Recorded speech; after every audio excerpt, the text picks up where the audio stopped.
Assalamualaikum warahmatullahi wabarakatuh. Alhamdulillah, menjalankan surah Fussilat. Fussilat maknanya menghuraikan ataupun menjelaskan. Di dalam surah Fussilat ni Allah ingatkan kepada Nabi kita Muhammad SAW tentang Al-Quran. Al-Quran yang diturunkan kepada Nabi kita Muhammad SAW itu adalah melalui bahasa Arab yang dikenali pula dengan Arab Quraisy. Soalnya kenapa Al-Quran itu diturun dalam bahasa Arab? Dan pula Arab itu Arab Quraisy. Al-Quran diturunkan dalam bahasa Arab Quraisy kerana Nabi Muhammad SAW itu dia adalah orang Arab. Dan dia adalah bercakap dengan bahasa Arab Quraisy. Bahasa Arab Quraisy ini adalah satu bahasa yang gunanya bahasa di Mekah. Jadi Nabi Muhammad SAW untuk menyampaikan surah dakwah yang pertama ini adalah menghadapi masyarakatnya di kalangan orang Arab Quraisy Mekah, yang pada masa itu adalah berpahaman mengikut agama jahiliyah. Sebab itulah Al-Quran itu diturun dalam bahasa Arab Quraisy.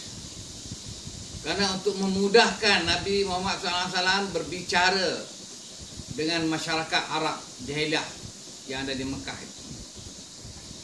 Jadi hikmah Al-Quran yang diturun bahasa Arab Quraisy adalah bertujuan untuk bahasa Al-Quran itu dapat dipahami oleh penduduk Mekah dan juga penduduk yang Arab yang luar dari Mekah. Dan sebenarnya dakwah Islam itu adalah bukanlah untuk menyampaikan surah dakwahnya kepada orang Arab saja, cuma disampaikan kepada semua manusia yang ada di dunia ini. Karena wa ma arsalnaka illa rahmatan lil alamin. Tidak diutuskan Nabi Muhammad itu adalah mereka untuk memberi rahmat kepada sekalian alam. Di rahmat Al-Quran yang dibawa oleh Muhammad SAW itu sebenarnya bukanlah untuk orang Arab Quraisy dan juga kepada manusia lain yang ada di dunia. Tetapi yang menjadi sasaran yang utama itu Nabi Muhammad SAW untuk menyampaikan di Mekah yang terdirinya di kalangan orang Arab Quraisy. Dan seterusnya Nabi Muhammad menyampaikan surah dakwah itu kepada luar dari Mekah, termasuk dari Madinah, dan luar daripada Madinah lagi melalui pendakwah-pendakwah yang disampaikan itu lebih menggunakan juga masyarakat itu dalam bahasa Arab. Dan seterusnya Al-Quran itu diterjemah dalam pelbagai bahasa yang ada di dunia ini, termasuk dalam konteks sekarang diterjemah dalam bahasa Inggris, bahasa Perancis, bahasa Jerman, bahasa Jepun, dan pelbagai bahasa yang ada di dunia ini adalah tujuan untuk dapat memahami tentang isi kandungan Al-Quran itu sendiri.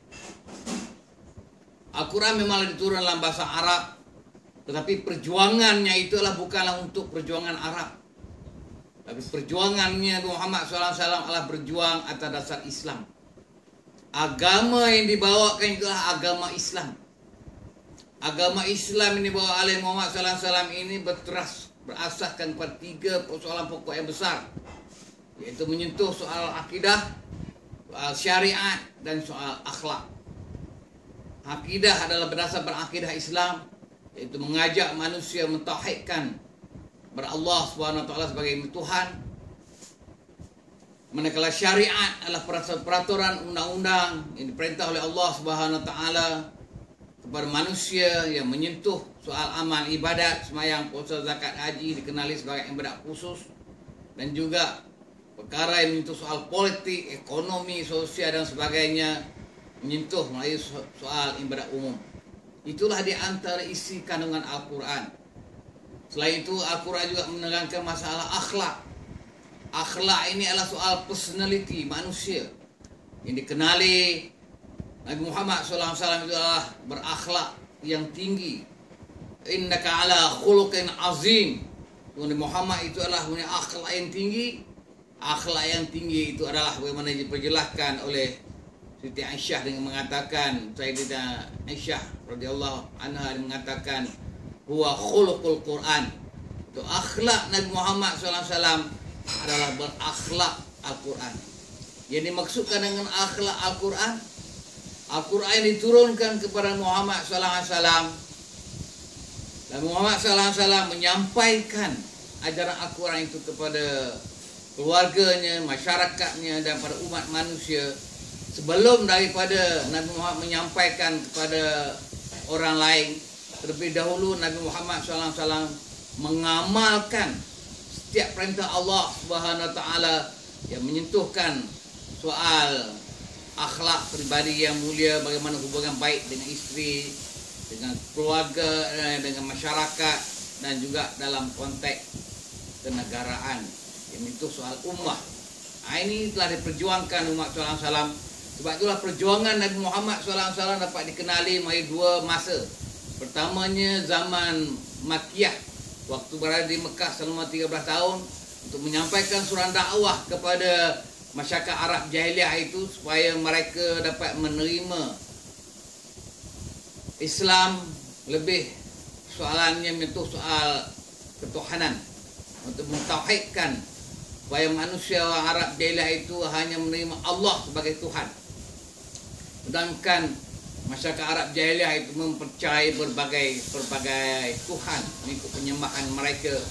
Ada yang menyembah berhala, ada yang menyembah pokok kurma, ada yang menyembah sungai, ada yang menyembah laut, dan ada juga yang menyembah syaitan.